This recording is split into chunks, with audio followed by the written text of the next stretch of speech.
versículos a partir do capítulo de número 5, Evangelho segundo escreveu Marcos, capítulo de número 5. Vamos fazer uma leitura a partir do seu versículo de número 22. Amém? Amém. Evangelho segundo escreveu Marcos, capítulo de número 5.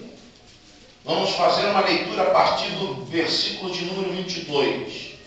Eu quero aqui deixar os meus agradecimentos pessoais, a oportunidade que o Senhor me concede de estar com os irmãos aqui pela primeira vez. Eu louvo o Senhor por esta oportunidade. Graças a Deus, podemos dizer, neste meses de setembro e outubro, tivemos aqui um pouco por esta área. Tivemos ali na Igreja Batista Lírio dos Vales, a Igreja Batista também das Graças, não é isso? Isso, pastor Isaías. Estamos aqui com os irmãos. Eu louvo ao Senhor por esse privilégio de estar com os irmãos, conhecendo, revendo o nosso presbítero Eduardo também. Que Deus continue abençoando a sua casa, a sua família, seu ministério e a todo este ministério de Paulicéia e Caxias. Que Deus possa vos abençoar de forma maravilhosa. Vamos então ao Evangelho segundo escreveu Marcos. Vamos ao seu capítulo 5. Versículo 22 nos diz o seguinte: Então chegou um dos principais da sinagoga, por nome Jairo, o qual, vendo, prostrou-se aos seus pés e rogava-lhe muito: Minha filha está à morte. Rogo-te que venhas e lhe impõe as mãos para que saia e viva.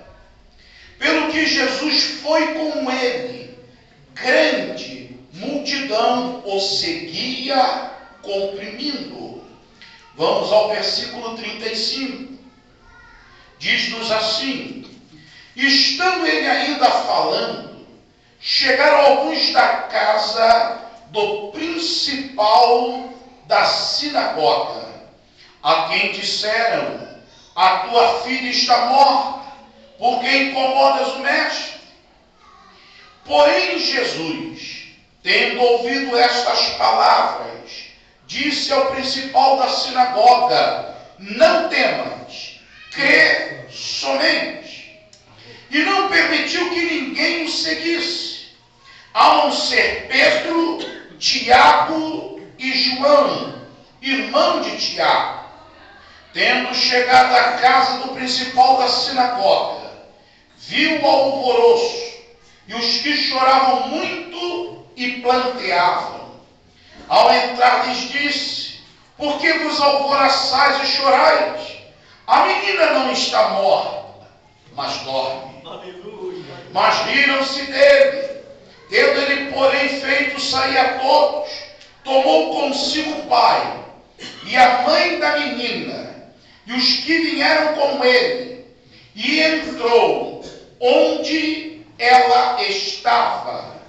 Tomando-a pela mão, disse: Talita cumi, que quer dizer: Menina, eu te ordeno, levanta-te. Imediatamente, a menina, que tinha 12 anos, levantou-se e começou a andar. Então assombraram-se a todos com grande espanto.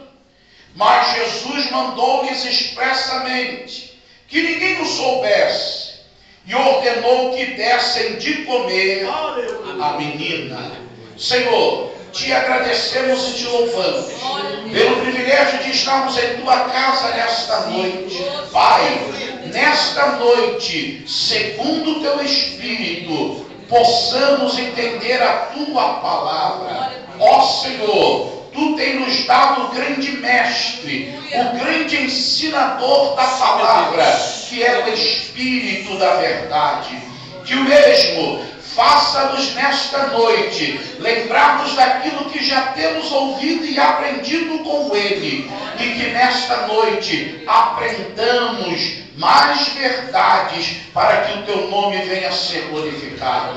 Faça-nos nesta noite entender a Tua palavra, e tudo aquilo que possa impedir ou bloquear o nosso entendimento possa estar repreendido, para que nesta noite possamos saborear a Tua palavra nesta mesa que tem posto a nós. Ajuda-nos, assim, Pai, te pedimos e já te glorificamos em nome de Jesus. Amém. Queridos, podeis nos assentar.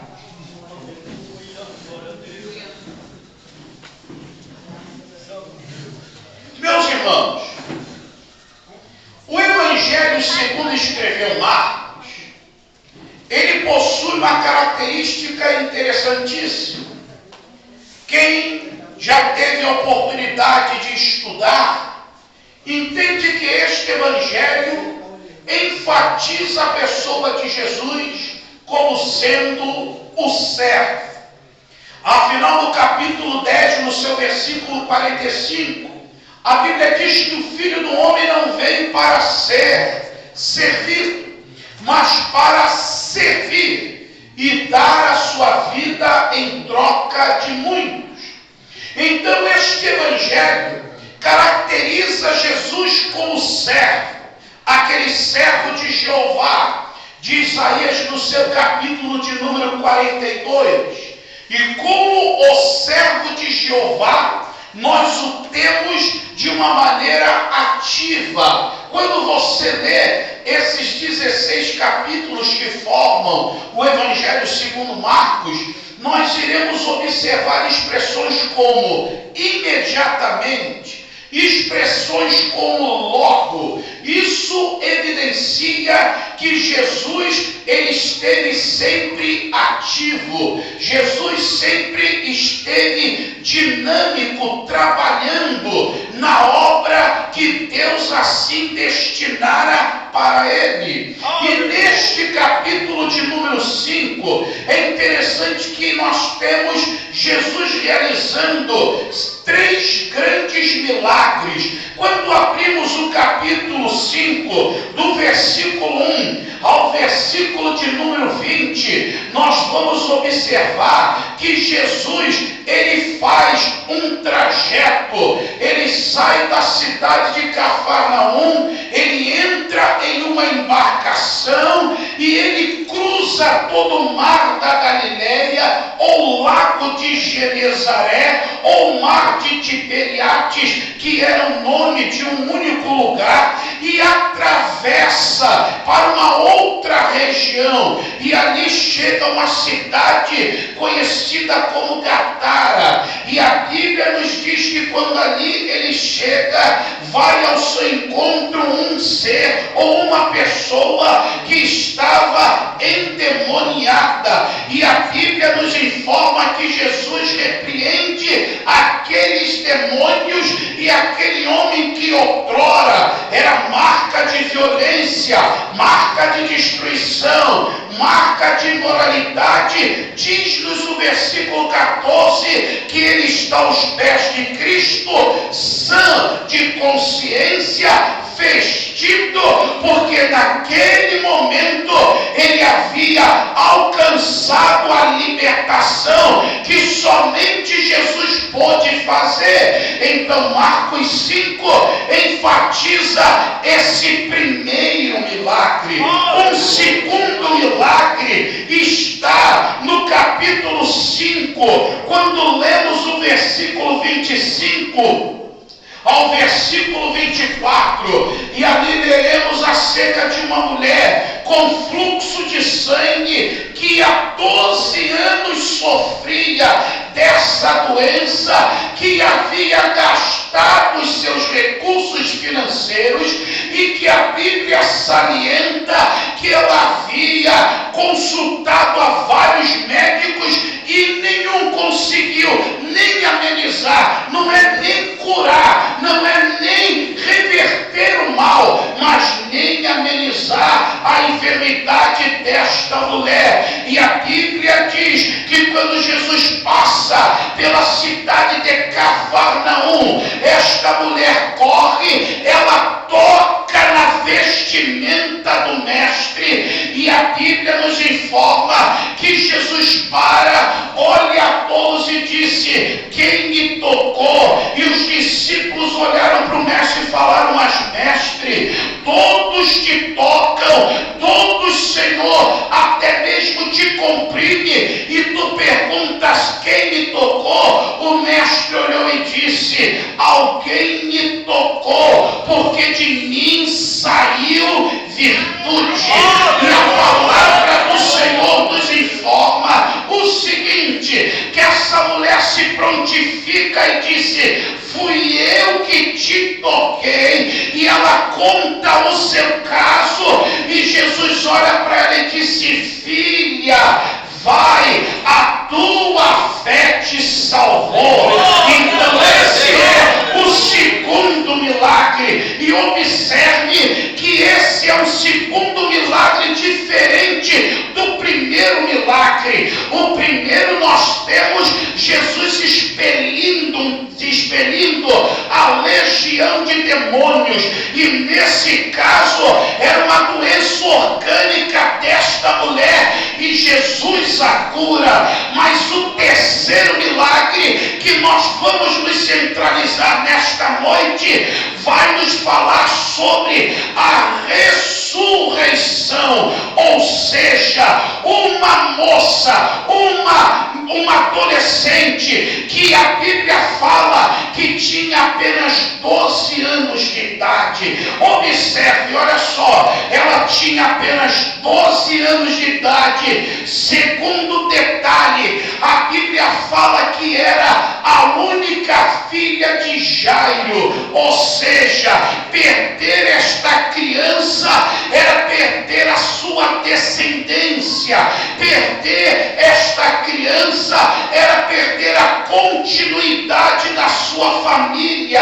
A Bíblia nos informa que Jairo passa um tempo dentro da sua casa, mas quando ele ouve, lá no versículo 21, que Jesus está chegando na cidade de Cafarnaum, porque Jesus sai de Gadara, depois de ter expelido aquelas legiões, atravessa todo o mar da Galileia, chega do outro lado, na Galileia, e vai à cidade de Cafarnaum, e todos começam a falar que Jesus chegou, e a Bíblia diz que aquele homem, observa, tinha uma filha, e era sua única filha, com 12 anos, enferma, e a Bíblia diz que esse homem, ele precisava de um milagre dentro da sua casa,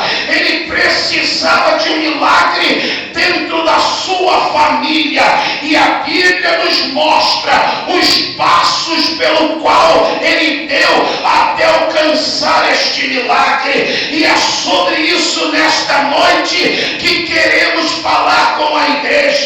Quem sabe, meu irmão, você precisa de um milagre no seu casamento, quem sabe você precisa de um milagre na sua família, quem sabe é um milagre de cunho financeiro, quem sabe é um milagre no relacionamento com seu marido, ou com a sua esposa, ou com um dos seus filhos, ou com seu pai. Mas eu quero lhe dizer, como Jairo alcançou o milagre, nesta noite você também vai alcançar este milagre. É por isso que nesta noite Deus te trouxe a este lugar para dizer a você que aquele que expeliu aquela legião, aquele que curou aquela mulher de 12 anos enferma e ressuscitou a filha de Jairo, é o mesmo Deus Todo-Poderoso, capaz e suficiente de hoje liberar uma palavra e o milagre dele acontecer na nossa vida. Mas vamos aí. Porque todo milagre, irmãos, quem realiza é o Senhor. Mas nós também precisamos ter atitudes e passos para alcançarmos a nossa vitória.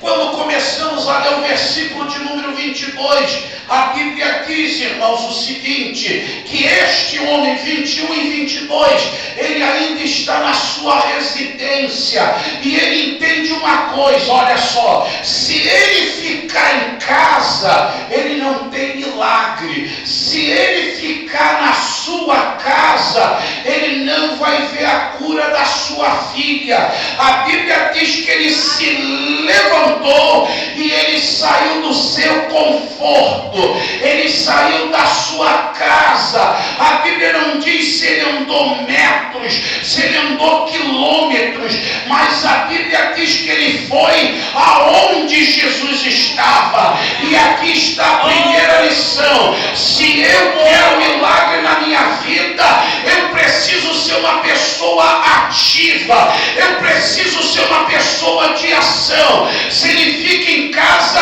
não tem milagre, mas ele saiu de casa e foi ao encontro do Senhor Jesus Cristo. Se você fica em casa, não tem milagre do Senhor, mas como você saiu da tua casa e veio ao lugar onde Jesus está. Alguém tem dúvida nesta noite que Jesus está aqui? Eu não tenho dúvida. A Bíblia garante que ele está aqui. E se a Bíblia garante que ele está aqui, você pode louvar o nome dele. Então, se você saiu da tua casa e veio até este lugar, saiba que o milagre do Senhor vai te alcançar, vai te atingir, e você vai glorificar e louvar o nome de Deus. Nós vivemos uma era onde as pessoas estão muito acostumadas com Cristo em casa, né? Nada contra ou favor o programa da melodia, nada contra.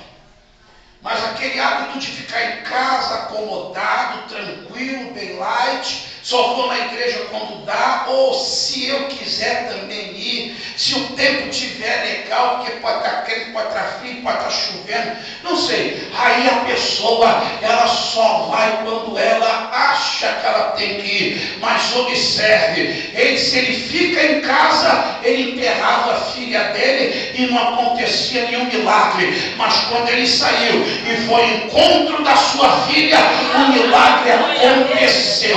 Então, meu irmão, eu que preciso estar onde Jesus está. Quem faz milagre é Jesus. Então quem vai sou eu. Sou eu que preciso do milagre e é Jesus que faz o milagre. Você veio aqui nesta noite, prepara, porque Deus está aqui nesta noite. Segundo princípio, irmão, a Bíblia diz-nos que quando ele ali chega, ele não fica procurando. Pedro está aí, Bartolomeu está aí, Tiago está aí, Judas está aí. Não, irmãos. A Bíblia diz no versículo 22 que quando ele chegou aonde Jesus estava, ele viu a Jesus. Observa, ele não foi ali ver quem estava ou quantos estavam, ele foi ali ver a Jesus Cristo. Glória a Deus. E aqui é o segundo princípio, irmão. Às vezes nós ficamos preocupados. Quem vai estar na festividade? Quem vai cantar na festividade? Quem vai pregar na festividade? Quantos irmãos vão vir? Quem vai deixar de vir? Meu irmão, não se preocupe, porque se Jesus estiver ali, o milagre vai acontecer.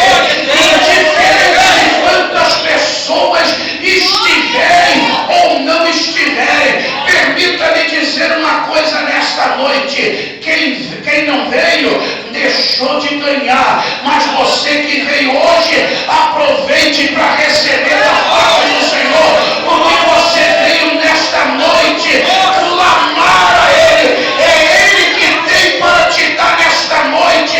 Então já não foi e viu a Jesus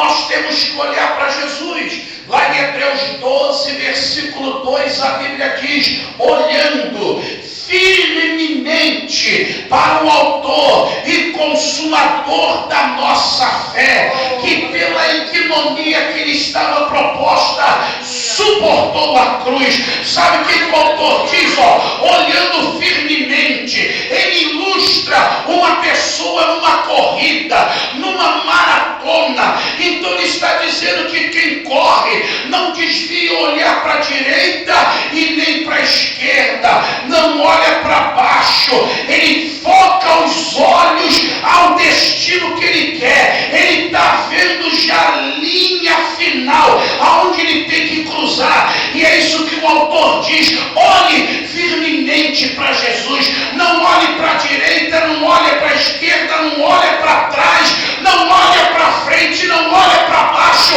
Olha firmemente para o autor e consumador da nossa fé. Se eu quero receber milagre e se eu quero viver de forma vitoriosa no meio de uma geração pecaminosa, transgressora e corrupta, a minha visão tem que estar focada na pessoa eterna de nosso Senhor e Salvador Jesus. Glória a Deus. Lá em Apocalipse capítulo 5, a Bíblia diz que se apresenta um rolo com 7 selos. E a Bíblia diz que existiam palavras escritas de dentro e de fora naquele rolo. E aí, quando se apresenta este rolo, o versículo 3 diz-nos que ninguém no céu, na terra ou debaixo da terra poderia quebrar os 7 selos, ou seja, abrir aquele rolo para ler aquele rolo. Aí a Bíblia diz ali que todos começaram automaticamente a chorar, ou seja, perdão, aí João, ele começa a chorar. Aí chega um dos 24 anciãos, toca no seu ombro e disse: não chores, olha o leão da tribo de Judá, a raiz de Davi, ele venceu e ele vai desatar os 7 selos. Sabe o que a Bíblia te ensina? Enquanto João estava olhando para a adversidade, para a luta, ele estava chorando. Mas quando foi-lhe dito: olha, João, pare de olhar para a adversidade e olha para o leão da tribo de Judá, a raiz de Davi, ele venceu. A Bíblia diz que ele parou de chorar. Meu irmão, enquanto estivermos olhando para a adversidade, para a luta, as lágrimas vão molhar o nosso rosto, mas quando olharmos para Jesus, as lágrimas secam, porque nós poderemos dizer: estou olhando para o leão da tribo de Judá, ele é a raiz de Davi, ele venceu. Creia nisso, foca os teus olhos em Cristo e a vitória da parte do Senhor virá. Terceiro princípio, Glória a Deus. a Bíblia diz que ele não apenas foi, ele não apenas viu, mas ele se prostrou. É o versículo de número 22. Sabe o que nós vamos aprender aí, meu irmão? Olha só, se eu vou a Jesus, eu não vou para me prostrar diante dele. Pastor, o que é se prostrar? Prostrar-se é um ato pessoal de adoração, porque um dos significados da palavra adoração é prostrar-se. Literalmente a ideia é de alguém que se inclina até o chão e aí beija o pé da divindade, no sentido